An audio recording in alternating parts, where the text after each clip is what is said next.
আবারও যান দুর্ঘটনা কেড়ে নিল প্রাণ। মৃত্যু হয়েছে এক মহিলার, গুরুতর আহত হয়েছেন দুইজন। দুর্ঘটনাটি ঘটে বিশালঘর লালসিংমুড়া এলাকায়।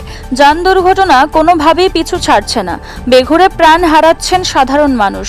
মঙ্গলবার বিশালঘর থানাধীন লালসিংমুড়া বাজারে বাইক দুর্ঘটনায় মৃত্যু হয় ওই মহিলার।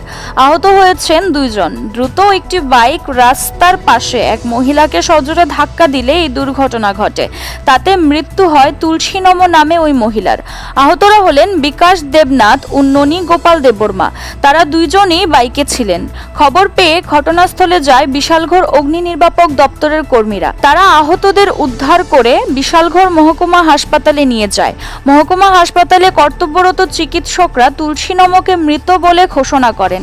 একথা শুনে কান্নায় ভেঙে পড়েন তার পরিবারের সদস্যরা। ময়নাতদন্ত করার পর মৃতদেহ তুলে দেওয়া হবে পরিবারের হাতে। আহতদের প্রাথমিক চিকিৎসার পর জিবি হাসপাতালে পাঠানো হয়।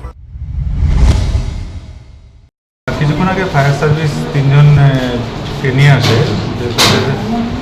বক্তব্য অনুযায়ী লালসিংমুড়া ব্রিজের একটা অ্যাক্সিডেন্ট হয়।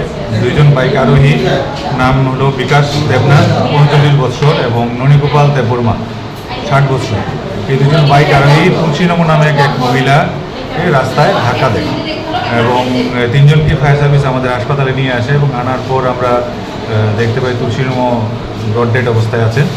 আর বিকাশ দেবনাথ ওনার হাতে এবং পায়ে ইঞ্জুরি আছে এবং আরেকজন ননীগোপাল দেববর্মা উনিও মাথায় আঘাত পেয়েছেন।